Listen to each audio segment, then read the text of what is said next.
If you need any Xbox or PlayStation codes or any cheap PC games, use the referral link in the description. It will take you over to g2a.com. They already have a discount on most of their goods, and if you use the code CHES at checkout, you can get yourself an extra 3% off as well.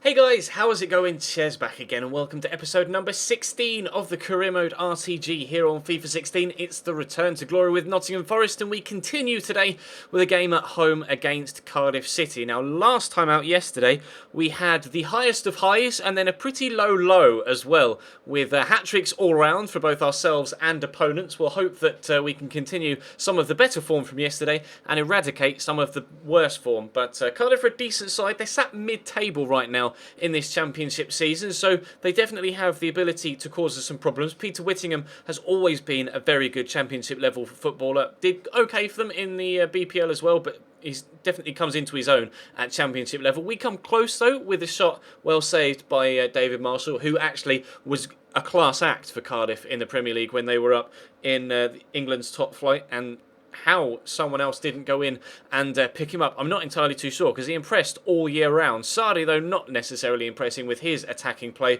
up the other end of the pitch for Cardiff. His shot was well off target. Doris de Vries, despite diving, never really had too much of an issue with that particular shot. Henry Lansbury's been a very good player for us so far this season, as has Britta Sombalonga. Panios hasn't been really too effective for us, but he's very effective in this particular situation. Bursting forward from left back, gets into the box. I don't really think there was much contact there. I tried to turn. He turned with the ball, almost missed the ball as he was trying to turn inside, and then just ran into the player. There was no attempted tackle from the CPU there. I just ran into him. I fell over. The referee saw it as a penalty, so we went 1-0 up. I mean, I will take it. We had a very soft penalty given against us yesterday, so I guess swings and roundabouts. It happens for you, it happens against you. This time it was in our favour. Fabiano plays over to Charlie Noon via a teammate. Hisley Peltier, their right back in the box. Makeda, though, not able to get the ball past Doris de Vries, and then balls his ball back in, comes back off the bar. I think they actually counted as going out for a goal kick there, as it came off the top of the bar. I don't really know how. I don't think there was anyone that was offside there. So regardless, I think we got a goal kick from that. I can't quite remember. Regardless, what happened at that end, Nelson Oliveira goes and smashes us 2-0 in front at the other. Brilliant hit from our Portuguese loanee. Fantastic strike. Really pleased with that. He got a hat-trick yesterday, obviously, and now he's just smashed us 2-0 up. He went for a bit of a run without scoring, but he seems to be high on confidence right now, and everything we hit with him seems to go into the back of the net, so I cannot complain. We still weren't done for the first half, though. Still time for Cardiff City to have another attack down the right-hand side through Noon. Into the box it goes. Nice header by Sardi, but again, his accuracy is left wanting, and that goes high and wide over the top of the bar.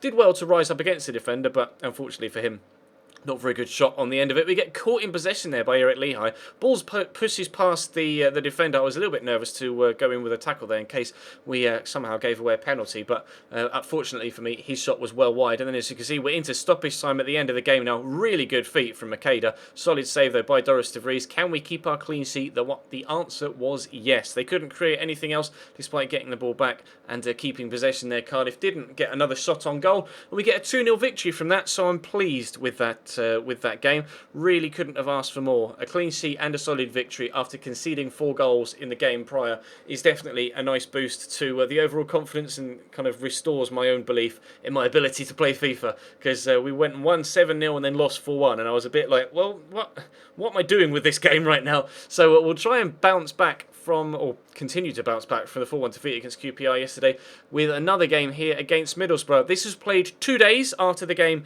against Cardiff. The Cardiff game was on Boxing Day on the 26th, and this is on the 28th, so rather understandably, it's a completely different 11 playing for me here than the one that played against Cardiff. But we have decent squad depth, although we needed our number 1 goalkeeper on hand to keep them out after a couple of minutes. Really, really strong strike from Zuccolini that needed a strong hand as well to get it round the right-hand post. Corner coming in though from Adam Forshaw. Ayala trying to get underneath it. In fact, I think it may have even been Fabrini, but decent save in the end. Comfortable save, even though the defender kind of headed it straight back towards goal. So luckily the goalkeeper was on hand at his near post, otherwise we could have scored a rather awkward own goal there. Trying to keep possession here, but I don't know what sort of first touch that was from Chris Cohen. It's actually David Nugent that has the next effort. Well saved again by Doris de Vries. You can see how annoyed he is at the goalkeeper. He's just like, stop it, Doris. We're having chance after chance and they can't get past him, but hopefully we can get past them at the other end. Jamie Patterson turns inside, skips past the challenger Zuccolini and past Baptiste, whips it towards the far top corner, but couldn't quite get enough whip on it, and it doesn't settle into the nestle. Doesn't settle into the back of the net and nestle in the bottom corner. It goes high and wide. We have a free kick there that's tipped over the top of the bar though. Corner comes in, keeper comes to punch it, goes to Joe Gomez here, knocks it down unintentionally, I think, to Jamie Patterson. Actually got the ball back from him, but his shot was pretty tame in the end. I would have preferred that fell to someone with a better shot than our 69 rated left back. But we're into the second half now. Tyler Walker to Ebesilio to Cohen. So much space here for Maxwell Corner. He's going to race through. I think he's left-footed. I'm pretty sure he's left-footed. That's why I turned on to his left. He had the shot, but again, not really accurate enough from a lower rated player. Not what we need right now. Ryan Mendes, Jonathan Williams and Ben Osborne were coming on though, so we made a triple change with 25 minutes to go, hoping to make the difference. It did make the difference in a game in the last episode, with Ali Adnan coming onto the right-hand side rather than the left, and we were able to get ourselves a winner thanks to that. Ben Osborne's shot is well blocked here, though, by Alex Baptiste. As of yet, we haven't been able to find a winner. Still 20 minutes or so to go, including stoppage. Ben Osborne has another shot that goes just wide this time. Picking shots in left, right and centre. Ben Osborne not had much first-team football. Perhaps he's trying to impress and earn himself more game time, but we get a counter-attack here from a Middlesbrough free kick, and as the ball is played through to him, Tyler Walker has the entire half to himself, quite literally. Slows up just here to put it in the bottom corner, hits the post.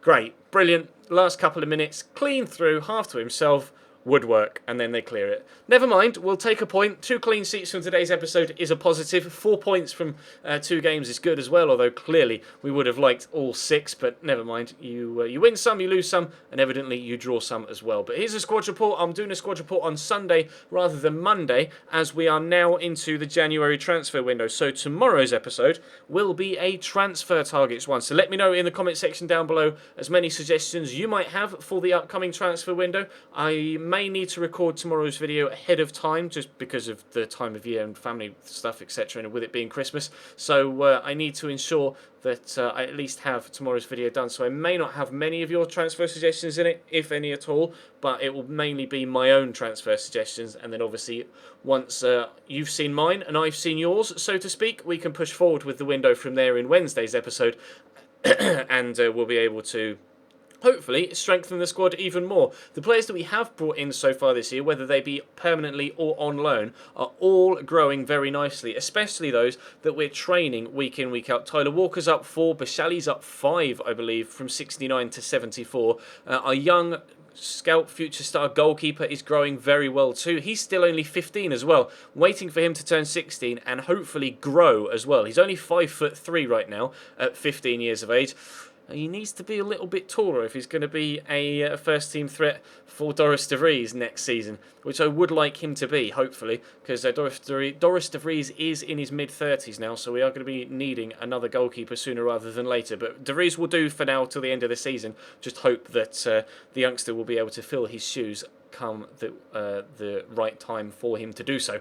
But that's going to be all for today's episode. I'll quickly show you the players that we have right now. I'm thinking of selling on, or moving on the older players, other than Doris de Vries, moving on the older players to replace them with younger blood to hopefully strengthen longer term in this RTG series, with obviously the fact that we want to go and win the Champions League at least once in this series before FIFA 16 is out. We do have plenty of time before FIFA 16 is out, but it might be quite the challenge. Getting into the Premier League isn't going to be overly difficult. Staying in the Premier League shouldn't be too difficult, but qualifying for the Champions League in the first place is going to be hard with the squad where we are right now. It needs a lot of improvement. And B, to stay in Europe all the way through to win the Champions League, the squad is nowhere near ready for that. It is going to take 3 seasons in the BPL at least, I think, to get us to a position to even challenge for a Champions League title. So there's plenty still to go in this series. There's plenty still to go in this season. 21 games remaining. We are currently 3 points behind Hull and QPR.